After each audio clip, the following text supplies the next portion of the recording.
Hello student, welcome back to my channel. So in this video, what we are going to do, we are going to do the exercise of second chapter, that is fractions and decimal. जैसा कि मैंने पिछले videos में आपको fractions के बारे में बताया है, प्रॉपर इम्प्रॉपर मिक्स्ड फ्रैक्शंस क्या होते हैं, तो उसको एक बार गो थ्रू कर लीजिए। उसके बेसिस पे हम आज इस एक्सरसाइज के कुछ क्वेश्चन एंड एग्जांपल्स करेंगे। ठीक है, तो जैसा कि चैप्टर 2 है ये fractions and decimals. Example number 1 है right the 5 equivalent fractions of 3/5। ठीक है, आपको 3/5 के क्या करने हैं, 5 इक्विवेलेंट फ्रैक्शंस लिखने हैं। मैंने आपको इक्विवेलेंट फ्रैक्शंस क्या होते हैं इसके बारे में पिछली वीडियो में एक्सप्लेन किया है। इसमें हम सिर्फ इसके सॉल्यूशन करेंगे। जब भी हमें किसी फ्रैक्शंस के इक्विवेलेंट फ्रैक्शंस निकालने होते हैं तो हमें किसी सेम नंबर से न्यूमरेटर और डिनोमिनेटर को मल्टीप्लाई करना होता है और डिवाइड भी कर सकते हैं। बट अगर आप देखो 3 और 5 ऑलरेडी सिंपलेस्ट फॉर्म में है, ऐसा कोई नंबर नहीं है जो दोनों से डिवाइड हो जाए, तो बेटर है हम इसको मल्टीप्लाई ही करें। और मल्टीप्लाई हम किसी भी नंबर से कर सकते हैं। आप इसको 2 से करो, सपोज अगर मैं इसको 2 से करूंगी so this will become 6, this will become 10। Okay, similarly 3/5 को नेक्स्ट जो है मैं 3 से करूंगी। ठीक है, सो this will become 9, this will become 15। इसी तरीके से 3/5 को मैं 4 से करती हूँ अगर, सो this will become 12, this will become 20। Similarly 3/5 को अगर मैं 5 से करती हूँ सो दिस विल बिकम 15 एंड 25। अब अगर मैं 10 से करती हूँ सो this will become 30 and 50। Okay, similarly आप कितने भी इक्विवेलेंट फ्रैक्शन एक फ्रैक्शन के निकाल सकते हैं, but the only thing is that आपको किसी सेम नंबर से मल्टीप्लाई करना पड़ेगा और डिवाइड। जैसा कि डायरेक्टली भी लिख सकते थे, जैसे अगर 10 से मल्टीप्लाई करेंगे तो सिंगल जीरो आ गया। ठीक है, 2 से करेंगे 100 से तो डबल जीरो आ गया, 3 से करेंगे तो ट्रिपल जीरो आ गया, एंड सो ऑन। इस तरह से भी निकाल सकते हो। 5 निकालने हैं तो ऐसे 5 जीरोस लगा दो टिल 5 जीरोस तक। ठीक है, I hope this is clear to you. Now, let's move to the next question. Okay, next question is Ramesh solved 2/7 part of an exercise. Okay, while Seema solved 4/5 part of it. Who solved less part? अगर हम रमेश का देखिए तो रमेश ने कितना solve करा? Ramesh solved 2/7. Okay, and सीमा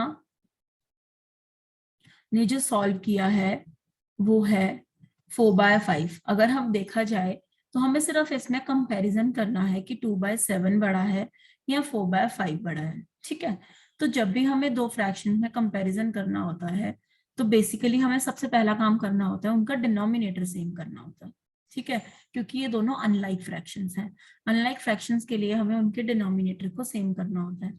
आपने LCM का मेथड भी पढ़ा होगा, क्रॉस मल्टीप्लिकेशन भी पढ़ा होगा, आप कोई भी मेथड यूज कर सकते हैं। ठीक है, इस केस में मैं क्रॉस मल्टीप्लिकेशन यूज कर रही हूँ because there is no common factor between 3 and 7, 3 और 5 एंड 7, 5 और 7 में कोई कॉमन फैक्टर नहीं है, तो मैं इसको डायरेक्टली 5 से मल्टीप्लाई कर सकती हूँ, इसको दोनों को।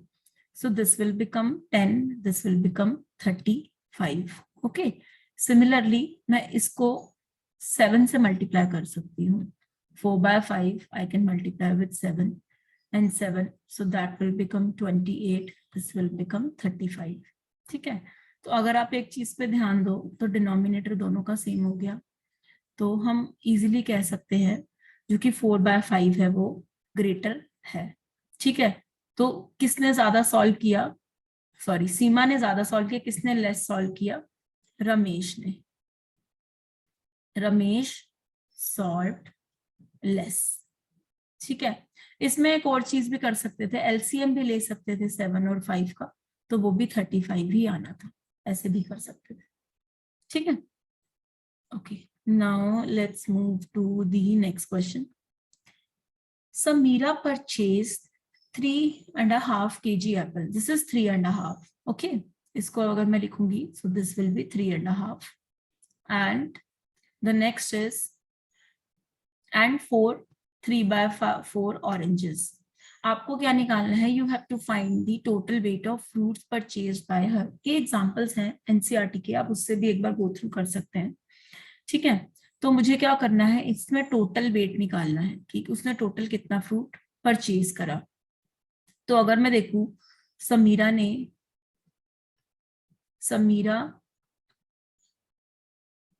Purchased Apple. समीरा ने एप्पल कितने परचेज किए? That is 3.5. Okay, and Samira purchased oranges. Oranges कितने परचेज किए? That is 4, 3/4. अब हमें क्या निकालना है? इसमें टोटल वेट निकालना है। तो टोटल जब भी हमें किसी में निकालना होता है तो हम बेसिकली ऐड ही करते हैं। देखो, ऐड करने के बहुत सारे तरीके होते हैं फ्रैक्शंस में। एक तरीका तो यही है कि इसको इम्प्रॉपर में कन्वर्ट करो, then you can add, but I will suggest कि पहले जो होल पार्ट होते हैं उसको ऐड कर लो। जैसा कि 3 1/2 का मतलब 3 + 1/2 होता है, मैंने पहले भी बताया था। 4 3/4 का मतलब होता है 4 + 3/4। तो इसी तरीके से अगर मैं इसको ऐड करूं तो 3 + 1/2 एंड 4 + 3/4 कर सकते हैं, राइट? तो आई विल सजेस्ट कि पहले होल को ऐड कर लो। तो अगर मैं 3 और 4 को ऐड करूंगी, so that will become 7, then +1/2 and +3/4। अब मैं कहूंगी इनको ऐड कर लो, फ्रैक्शंस को, ठीक है? तो अगर मैं इनको ऐड करती हूँ तो जैसा कि आप देखो डिनोमिनेटर में 4 है, ठीक है? तो आपको यहाँ पे भी 1/2 को भी डिनोमिनेटर में 4 ही लाना होगा। तो 1/2 को आप ऐसे मल्टीप्लाई कर सकते हो, 2 से और 2 से। सो दिस विल बिकम 2/4। तो ये बन जाएगा 7 + 2/4 + 3/4। और जब आप इसको ऐड करोगे सो दिस विल बिकम 7 + 5/4। बट एक चीज का ध्यान रखना, जैसे कि ये 5/4 है, ये इम्प्रॉपर फ्रैक्शन है। जब भी हम मिक्स फ्रैक्शन में इसको छोड़ते हैं तो हमें हमेशा यहाँ प्रॉपर फ्रैक्शन ही चाहिए होता है। तो अगर मैं 5/4 को मिक्स में कन्वर्ट करूंगी, so this will become 1/4। Okay, so इसको मैं अगर सॉल्व करूंगी तो 7 + 1 + 1/4, सो दिस विल बिकम बेसिकली 8 1/4। ये ध्यान रखना, ठीक है? 8 1/4 आएगा।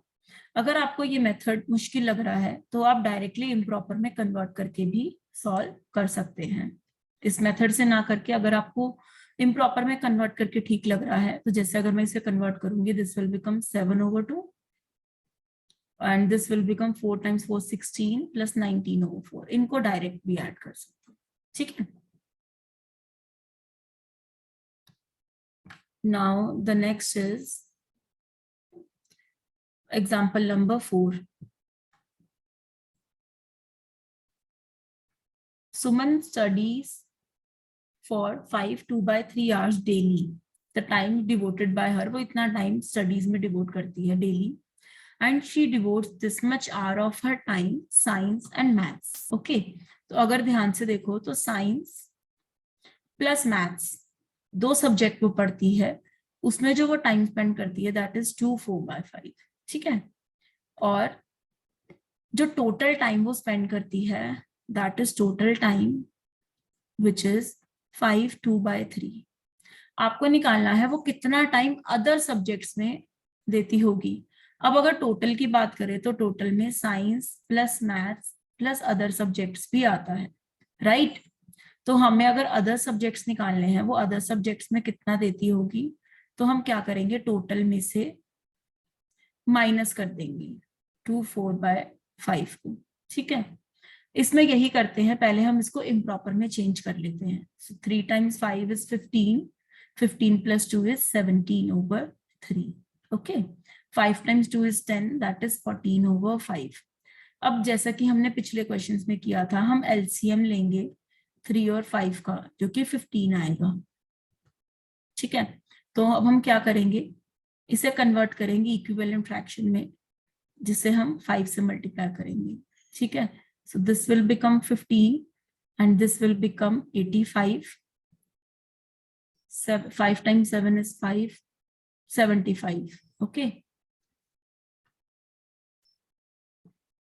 हाँ, now the next is हम 14 को कन्वर्ट करेंगे इक्विवेलेंट फ्रैक्शन में। तो हम क्या करेंगे, 14 और 5 को मल्टीप्लाई करेंगे 3 से। Okay, so this will become 15 and अगर मैं 14 को 3 से मल्टीप्लाई करूंगी, so this will become 42। Okay, अगर मैं इसकी जगह पे इक्विवेलेंट फ्रैक्शंस लिखती हूँ तो ये कुछ इस तरह से लिखा जाएगा, 75/15 माइनस 42/15। ठीक है, 75 में से 42 जाएगा तो आप सब्ट्रैक्ट कीजिए, क्या आएगा, 75 माइनस 42 विल बी 33, और ये आ जाएगा 33/15, 33/15। अगर मैं इसको फर्दर सिंप्लीफाई करूं तो ये दोनों नंबर 3 से चले जाएंगे, तो 11/5। ओके, तो 11/5 टाइम जो है वो स्पेंड करती है आवर्स अदर स्टडीज में। मिक्स फ्रैक्शन में लिखोगे तो मिक्स फ्रैक्शन में आपको पता है कैसे कन्वर्ट करना है, दिस विल बिकम 2/1/5। ओके, ऐसे भी छोड़ सकते हो, ऐसे भी छोड़ सकते हो, both are correct. Now let's move to the next question. Yeah, I think these questions are enough and this will be your homework. Homework के लिए मैं आपको कुछ क्वेश्चंस की हिंट्स दे देती हूँ, जैसे कि 2 3/5 में से सब्ट्रैक्ट करना है तो इसके डिनोमिनेटर में कुछ नहीं है तो 1 है। अब आप क्रॉस मल्टीप्लाई एलसीएम करके भी कर सकते हो।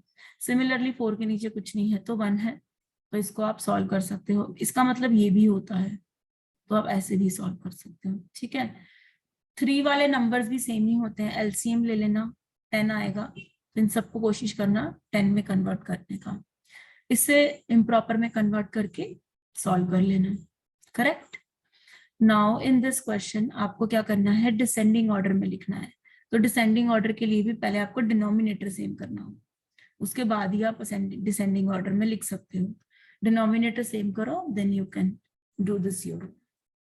Okay, now the next question is magic square. In magic square the sum of the number in each row each column.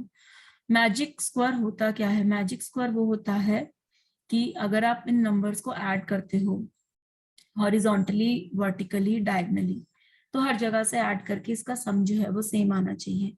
ठीक है, अगर आप देखो तो इसके डिनोमिनेटर तो सेम ही है, तो क्वेश्चन ज्यादा मुश्किल नहीं है।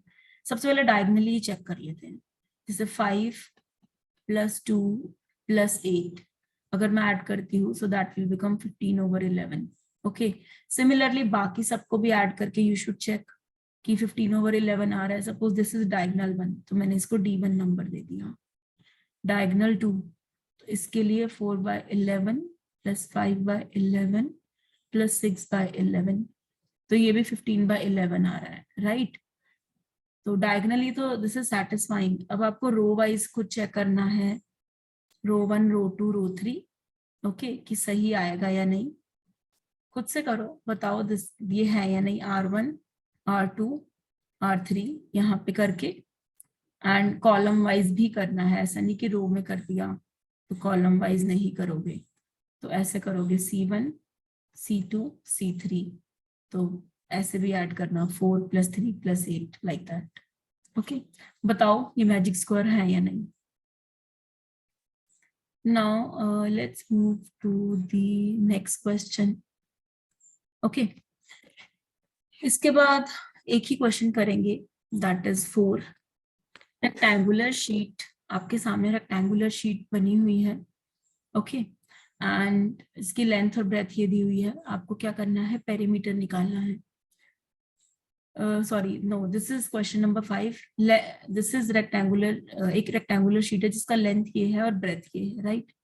आपको पेरीमीटर निकालना है। पेरीमीटर होता है रेक्टेंगल का 2 टाइम्स L + B। तो कुछ नहीं करना, बस आप इन दोनों को ऐड करना और मल्टीप्लाई बाय 2 कर देना, आपका पेरीमीटर आ जाएगा शीट का। ठीक, क्वेश्चन नंबर 5 में आपको पेरीमीटर निकालना है ABC का।